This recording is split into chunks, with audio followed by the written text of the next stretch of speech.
수가 있습니다.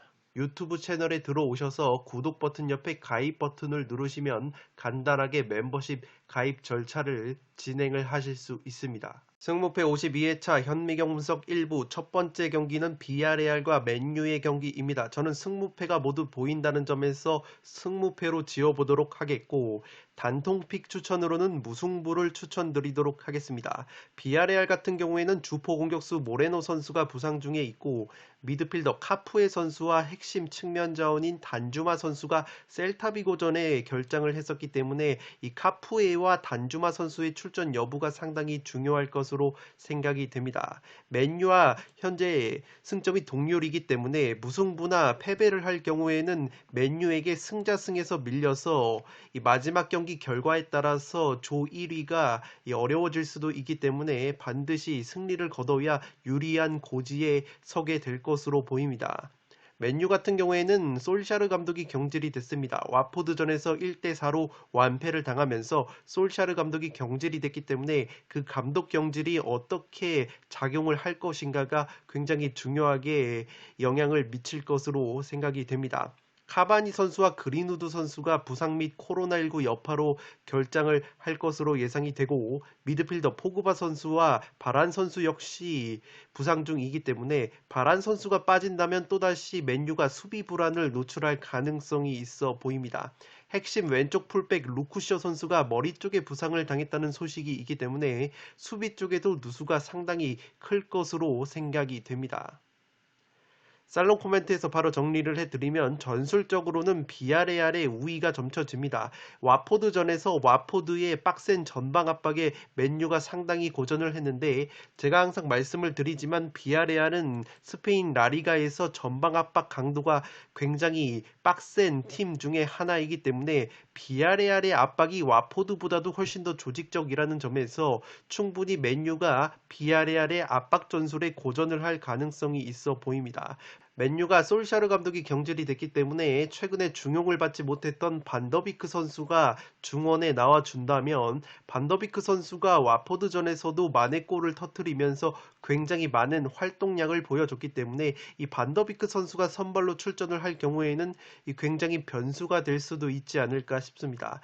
비아레알만 믿기에는 조금 거시기한 것이, 비아레알 역시 제라르 모레노라는 주포 공격수가 빠지면서 최근에 최전방 마무리에 있어서 고민이 굉장히 깊고, 셀타비고 전에 미드필더 카푸에 선수와 측면 자원인 단주마 선수가 결장을 했기 때문에 이 두 선수가 단순히 A매치에 따른 휴식으로 결장을 한 것인지 부상에 따른 결장인지는 자세하게 나오고 있지 않기 때문에, 만약에 카푸에와 단주마가 또다시 나오지 못한다면 비아레알 역시 최근에 맨유가 아무리 마탱이가 같다고 하더라도 홈에서 쉽게 승리를 장담하기에는 어려운 경기이지 않나 싶습니다. 따라서 어느 한쪽으로 기우는 매치는 아니라고 생각이 되기 때문에 승무패가 모두 보인다는 점에서 저는 안정적으로 승무패로 지우는데, 단통픽을 원하시는 분들은 그래도 최근에 맨유와 비아레알이 만나기만 하면 끈적한 승부가 상당히 말하기 때문에 단통 무승부를 추천드리도록 하겠습니다. 두 번째 경기는 바르셀로나와 벤피카의 경기인데 승패 투폴로 갈라보도록 하겠습니다. 바르셀로나 같은 경우에는 사비 감독이 새롭게 부임을 하면서 에스파뇰과의 홈 경기에서 데뷔전 승리를 기록을 했습니다. 1대0으로 승리를 거두긴 했어도 경기 내용 자체가 전반전에는 괜찮았는데 후반전에 조금은 에스파뇰에게 밀렸던 부분이 있기 때문에 이 벤피카를 상대로도 상당히 어려운 경기가 되지 않을까 싶습니다. 바르셀로나는 안수파티, 아구에로, 데스트, 페드리 같은 핵심 공격 중원 자원들이 부상으로 이탈이 되어 있기 때문에 화력 자체가 굉장히 떨어져 있습니다. 지난 벤피카와의 맞대결에서 원정 경기에서 0대3으로 완패를 당했던 바르셀로나이기 때문에 벤피카가 결코 만만치 않은 상대인 것은 누구보다 잘 알고 있지 않을까 싶습니다. 반대로 벤피카 같은 경우에는 최근에 컵 대회 홈 경기에서 4대1 완승을 거뒀습니다. 이 공격 3인방인 에베르통, 누네스, 하파실바 같은 선수들의 컨디션이 나쁘지가 않고 공격수 세페로비치 선수 역시 부상에서 돌아왔기 때문에 공격 옵션이 상당히 많아진 것이 벤피카라고 보시면 되겠습니다. 중앙 수비수 베리시무 선수를 제외하고는 핵심 자원들의 이탈은 없기 때문에 전력 누수 면에서는 벤피카가 훨씬 더 유리한 경기를 하지 않을까 싶습니다. 이 두 팀의 승점 차가 지금 거의 나지가 않습니다. 바르셀로나가 승점 6점, 벤피카가 승점 4점이기 때문에 여기서 승리를 거두는 팀이 굉장히 조 2위 가능성을 높일 수가 있기 때문에 굉장히 단두대 매치가 될 것으로 생각이 됩니다. 만약에 바르셀로나가 승리를 거둘 경우에는 16강 진출이 확정이 되고 만약에 벤피카에게 비기거나 패하면 바르셀로나의 마지막 경기가 바이에른 뮌헨전이기 때문에 뮌헨전에서 패배를 하고 벤피카가 디나모 키예프를 잡을 경우에는 벤피카가 2위로 챔피언스리그 16강에 가기 때문에 바르셀로나는 유로파리그로 떨어지는 수모를 겪어야 하기 때문에 이번 경기 반드시 승리가 필요할 것으로 생각이 됩니다. 살롱 코멘트에서 정리를 해드리면 양팀 모두 승리가 필요한 상황입니다. 벤피카로서는 바르셀로나 원정에서 무승부 이후에 디나모와의 홈경기에서 승리를 거둘 경우에는 바르셀로나가 마지막 경기 뮌헨 원정에서 패할 경우 16강 진출이 가능해집니다. 바르셀로나는 사비 감독 부임 이후에 첫 승을 거뒀지만 에스파뇰을 상대로 약간 꾸역승 느낌이 강했습니다. 핵심 자원 부상으로 인해서 골 결정력이 떨어져 있고 공격수 데파이 선수에게 의존을 하는 공격 패턴을 벗어나지 못하고 있기 때문에 바르셀로나의 화력이 굉장히 의문점이 있습니다. 벤피카는 공격 3인방의 컨디션이 나쁘지가 않고 수비 쪽에 베테랑 오타멘디와 베르통원이라는 존재가 전력면에서 결코 바르셀로나에게 뒤지지 않는 면이 있습니다. 충분히 이변이 나올 만한 경기라고 생각이 되고 양 팀의 상황상 무승부는 조금은 의미가 없어지고 여기서 승리를 거두는 것이 챔피언스리그 16강 진출 가능성을 높일 수 있기 때문에 이번 경기는 승패로 갈라보도록 하겠습니다. 3번 경기는 영보이스와 아탈란타의 경기인데 영보이스의 단통 패배로 가보도록 하겠습니다. 영보이스가 자국 리그에서 굉장히 좋지 못한 흐름이 있습니다. 최근 모든 대회 7경기에서 무실점 경기가 없을 정도로 수비가 굉장히 불안한 면이 있고 공격수 시에바체우 선수가 8경기 만에 득점포를 가동한 것은 고무적이라고 할 수 있겠으나 엘리아 선수가 7경기 무득점 침체에 빠져 있기 때문에 핵심 공격 자원들의 컨디션이 굉장히 좋지 못합니다. 중앙 수비수 카마라 선수가 부상 중에 있고 주전 골키퍼 발모스 선수가 이 부상으로 빠져 있기 때문에 최근에 수비가 불안한 것이 핵심 자원들 특히 수비 쪽에 전력 누수가 심하기 때문이라고 보시면 되겠습니다. 반면에 아탈란타 같은 경우에는 최근에 살아나고 있습니다. 아탈란타 특유의 공격력과 화력이 살아나면서 스페치아와의 홈경기에서도 5대2 완승을 거뒀는데 아탈란타의 특징이 올 시즌 세리에 A를 기준으로 원정에서 훨씬 더 좋은 성적을 보여주고 있습니다. 영보이스전 이후에 4일 뒤에 유벤투스와 리그 원정 경기를 치러야 하지만 아탈란타 역시 지금 F조 3위로 처져 있기 때문에 이 챔피언스리그 16강 진출을 위해서는 반드시 영보이스를 꺾어야 한다는 점에서 이번 경기 전력 투구를 하지 않을까 싶습니다. 파샬리치, 자파타, 무리엘, 말리노프스키 같은 핵심 공격 중원 자원들의 컨디션이 나쁘지 않기 때문에 아탈란타가 충분히 승리를 가져갈 만한 매치이지 않나 싶습니다. 살롱 코멘트에서 정리를 해드리면 영보이스는 최근 자국 리그 성적이 굉장히 좋지 못합니다. 주축 자원들의 컨디션 저하 및 부상 결장자가 상당히 많은 것이 영보이스이고 반면에 아탈란타는 서서히 경기력과 성적이 올라오고 있습니다. 특히 올 시즌 세리에 A를 기준으로 원정 성적이 훨씬 더 좋고 핵심 공격 자원들의 컨디션까지 살아나고 있는 추세입니다. 아탈란타가 여러모로 우세인 경기라고 생각이 되기 때문에 3번 경기는 아탈란타의 승리, 영보이스의 단통 패배로 가보도록 하겠습니다. 4번 경기는 릴과 짤츠부르크의 경기인데 무패 투폴로 가면서 짤츠부르크 사이드로 가보도록 하겠습니다. 릴 같은 경우가 최근에 5경기 1승 3무 1패로 무승부가 상당히 많은 흐름이 있습니다. 리그안 기준으로 홈에서는 3승 2무 1패로 나쁘지 않은 성적을 보여주고 있는데 릴 같은 경우에는 짤츠부르크전의 핵심 자원들이 결장을 대거할 것으로 보입니다. 중앙 미드필더 안드레 선수가 징계로 결장을 하고 오른쪽 측면에 이코네라는 자원이 이번 역시 징계로 결장을 합니다.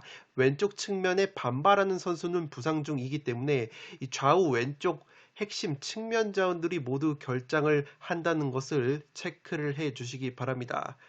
짤츠부르크 같은 경우에는 장기 부상자 외에 추가적인 주전급 부상 자원이 없기 때문에 전력 누수 면에서 릴보다 훨씬 더 유리한 면이 있습니다. 다만 최근에 이 리그 9위 팀과의 홈 경기에서 0대0 무승부에 그쳤고 확실히 짤츠부르크가 최근에 원정 경기에서는 경기력이 떨어지는 모습이 있습니다. 챔피언스리그 경기에서도 원정에서는 조금은 홈보다는 경기력이 떨어지는 면이 있고 양 팀은 지난 9월 달에 맞대결을 펼쳤는데 짤츠부르크가 홈에서 릴을 2대1로 꺾은 바 있습니다. 짤츠부르크의 주포 아데예미 선수가 최근 4경기 1골 약간 부진한 면이 있고 오카포 선수는 그래도 A매치 포함해서 3경기 1골 1도움을 올려주고 있습니다. 살롱 코멘트에서 정리를 해드리면 릴의 전력 누수, 특히 좌우 측면 자원의 이탈과 핵심 중앙 미드필더 안드레 선수의 이탈이 커 보이는 매치입니다. 그러나 짤츠부르크도 최근 경기력이 좋지 못하기 때문에 특히 원정 경기에서 부진한 모습이 또다시 나온다면 짤츠부르크도 쉽게 승리를 장담하기에는 어려운 매치이지 않나 싶습니다. 따라서 무승부를 베이스로 깔고 가야 할 것으로 보이고 릴 같은 경우에는 베테랑 공격수 일마즈 선수가 올 시즌 부진한 면이 있는데 그래도 젊은 공격수 데이비드 선수가 좋은 골 결정력을 보여주고 있습니다.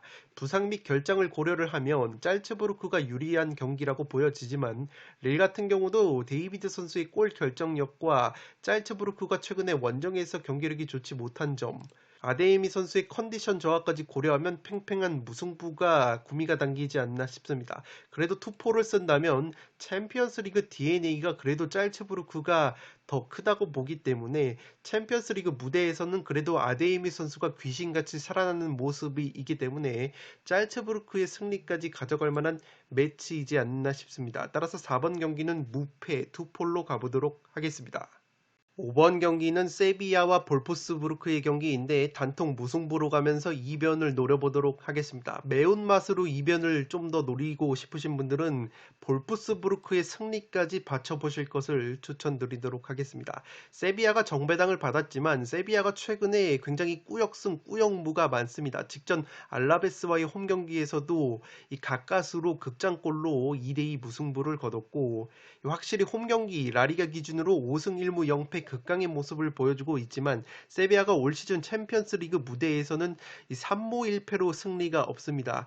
이 같은 조에 묶인 볼프스부르크, 릴, 짤츠부르크와 굉장히 팽팽한 경기를 연이어서 하면서 압도를 하지 못하고 있고 이 주포 공격수 엔네시리 선수가 부상으로 빠져 있기 때문에 최전방에 이 골 결정력이 조금은 떨어져 있습니다.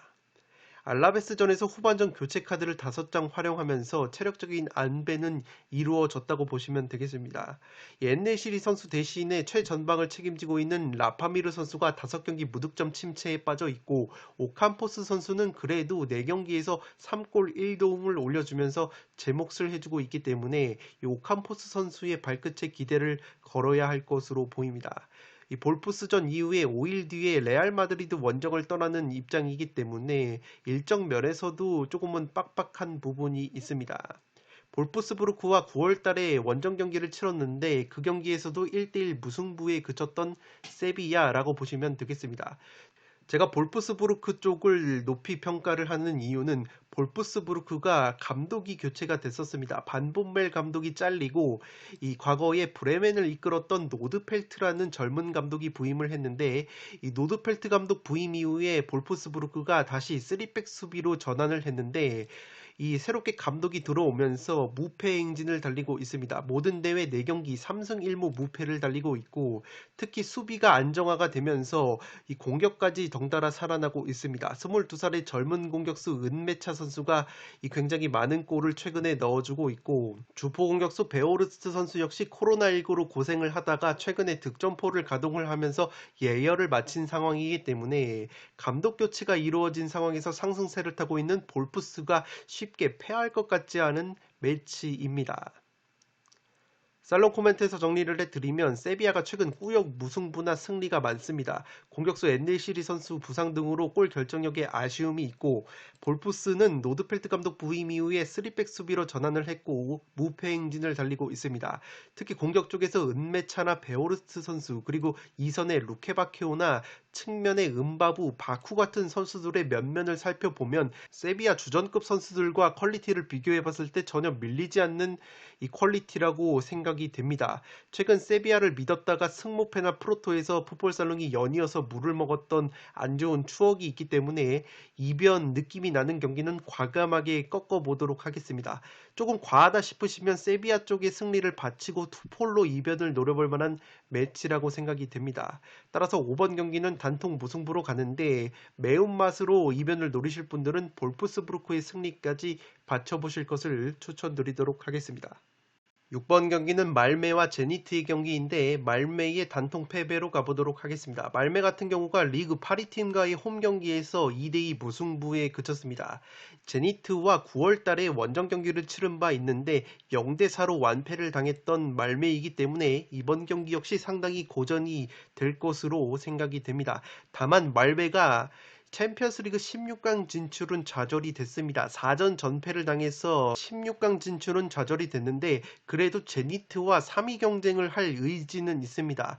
이 챔피언스리그 같은 경우에는 조 3위를 차지할 경우에는 유로파리그 본선으로 떨어지기 때문에 말메의 입장으로서는 챔피언스리그 16강이 좌절이 됐어도 제니트를 꺾는다면은 유로파리그 티켓이 주어지는 3위 가능성을 살릴 수가 있기 때문에 의욕 자체는 있다고 보시면 되겠습니다. 말메 같은 경우에는 핵심 중앙 미드필더 크리스티안센 선수와 라킵 선수가 출전이 불투명하기 때문에 중원 쪽의 전력 누수가 심하고 챔피언스리그 조별 단계에서 이 득점이 한 골도 없습니다. 실점은 12골로 많은데 득점을 한 골도 하지 못했기 때문에 이번 경기 역시 굉장히 어려운 매치가 되지 않을까 싶습니다. 제니트 같은 경우에는 직전 리그 13위 팀과의 홈 경기에서 5대1 대승을 거뒀습니다. 다만 우려스러운 것은 이 러시아 리그 기준으로 원정 경기에서 홈보다 훨씬 더 안 좋은 성적을 보여주고 있는데 제니트 같은 경우에는 말메를 무조건 이기고 첼시가 유벤투스에 패할 경우에는 16강 희망이 있지만 현실적으로는 제니트 입장에서는 말메를 꺾고 3위를 사수를 하면서 유로파리그 티켓을 사수를 하는 것이 현실적인 목표가 되지 않을까 싶습니다. 최근에 제니트가 아르템 주바, 말콤, 에로킨 같은 핵심 공격 자원들의 컨디션이 좋기 때문에 말메보다 활약 면에서 우위에 서면서 승리까지 가져갈 수 있는 매치이지 않나 싶습니다. 살롱 코멘트에서 정리를 해드리면 이 경기는 배당에 비해서 제니트 쪽으로 구매율이 조금 몰리는 면이 있어서 그 부분이 유일한 리스크라고 생각이 되지만 경기력이나 선수단 퀄리티, 특히 공격진 쪽의 퀄리티 차이가 제니트의 우세로 이어지지 않을까 싶습니다. 제니트는 말콤, 주바, 에로킨 같은 수준급 공격자원들의 컨디션이 좋고 말메 같은 경우에는 핵심 중앙 미드필더인 크리스티안센 선수와 라킵 같은 선수들이 부상으로 인해서 출전이 불투명하기 때문에 전력 누수가 조금은 있는 편입니다. 제니트가 원정 경기력이 떨어지는 부분이 약점이지만 순수한 경기력과 선수단 퀄리티 차이로 제니트를 믿는 게 합리적이지 않나 싶습니다. 이 배당적인 리스크 그리고 말매도 유로파리그 티켓을 위한 3위 경쟁을 위해서 의욕이 살아있다는 점을 고려를 하면 여유가 되시는 분들은 투포를 잡을 만한 매치라고도 보여지지만 저는 폴더스의 여유가 없기 때문에 말메이의 단통 패배로 가보도록 하겠습니다. 현미경 분석 1부 마지막 경기는 첼시와 유벤투스의 경기인데 승무 투폴로 가보도록 하겠습니다. 첼시 같은 경우가 레스터시티 원정에서 3대0 완승을 거뒀습니다. 주포 공격수 루카쿠 선수가 훈련은 소화를 하고 있는데 레스터시티전에서는 무리해서 출전을 하지 않았기 때문에 유벤투스전의 출전 여부를 지켜봐야 할 것으로 보입니다. 유벤투스전 이후에 5일 뒤에 맨유와 홈 경기를 치르는 일정이고 지난 9월 달에 유벤투스 원정에서는 0대1로 패배를 당한 바 있습니다. 지금 첼시가 유벤투스와 승점이 3점 차이가 납니다. 승점 9점으로 첼시가 2위, 유벤투스가 승점 12점으로 1위를 달리고 있기 때문에 유벤투스 입장으로서는 비기기만 하더라도 조 1위를 확정을 하기 때문에 굉장히 유리한 고지라고 보시면 되겠습니다. 유벤투스는 최근에 3연승의 상승세를 타고 있고, 이 수비수 키엘리니 선수와 데실리오 선수가 부상으로 빠져 있지만 보누치 선수와 델리흐트 선수가 중앙 수비를 탄탄하게 책임을 져주고 있습니다. 공격 자원인 디발라 선수와 베르나르데스키 선수가 부상으로 인해서 출전이 불투명한데 출전 여부는 반반 정도로 보여집니다. 최근에 측면전 키에사 선수가 좋은 컨디션을 보여주고 있고, 최전방에서 모라타 선수가 부상에서 돌아온 이후에 골 결정력을 보여주고 있습니다. 첼시전 이후에 4일 뒤에 아탈란타와 홈 경기를 치르는 일정이기 때문에 유벤투스 역시 일정 자체는 그렇게까지 녹록지 않은 상황입니다. 이미 16강 티켓은 확보를 했고, 여기서 비길 경우에는 조 1위를 확정을 하기 때문에 아무래도 조 1위로 올라가는 것이 좋기 때문에 유벤투스 역시 무리해서 첼시를 꺾으려고 하지는 않을 것 같고, 밸런스를 유지하면서 무승부 정도에 집중을 하지 않을까 싶습니다.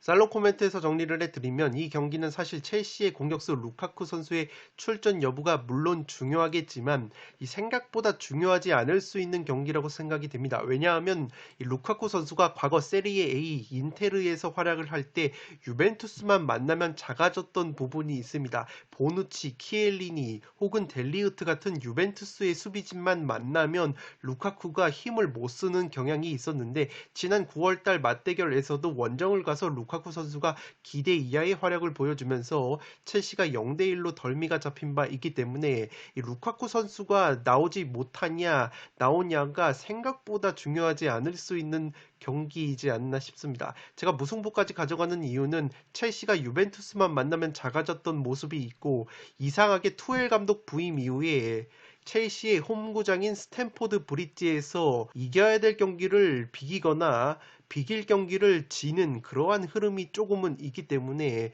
지난 프리미어리그 번리와의 홈 경기에서 1대1 무승부를 거둔 것도 그러한 대표적인 예라고 볼 수 있겠습니다. 유벤투스는 측면 자원 키에사 선수의 컨디션이 좋고 공격진에 모라타 선수가 돌아왔기 때문에 무게감이 한층 더 생긴 부분이 있습니다. 첼시는 최근에 치렐, 제임스 같은 좌우 윙백 선수들의 이 막강한 공격력을 바탕으로 공격을 전개를 하는데 만약에 벤 치렐과 리스 제임스가 무리해서 공격에 가담을 할 경우에는 최근에 컨디션이 좋은 키에사나 이 측면 풀백으로 나오고 있는 콰드라도 같은 자원들에게 측면을 공략을 당하면서 첼시가 상당히 어려운 경기를 할 수 있지 않을까 싶습니다. 최소 비기기만 해도 조 1위를 확정하는 유벤투스이기 때문에 특유의 수비 밸런스를 유지하는 운영을 한다면 유벤투스를 상대로 의외로 어려운 경기를 할 수 있지 않나 싶습니다. 따라서 7번 경기는 승무 투폴로 가보도록 하겠습니다. 네, 이것으로 19억 5천만 원이 이월된 승무패 52회차 현미경 분석 1부를 모두 마치도록 하겠습니다. 저는 연이어서 2부를 촬영을 해서 구독자 여러분들의 흐름이 끊기지 않도록 업로드를 해드리겠습니다. 끝으로 영상이 도움이 되신 분들은 좋아요와 구독 버튼을 눌러주시면 풋볼살롱 채널에 크나큰 힘이 됩니다. 구독 버튼 옆에 종 모양의 알림 설정을 해주시면 그 누구보다 빠르게 양질의 축구 승무패 프로토 관련 분석 컨텐츠를 만나보실 수 있습니다. 지금까지 풋볼 살롱이었습니다. 감사합니다.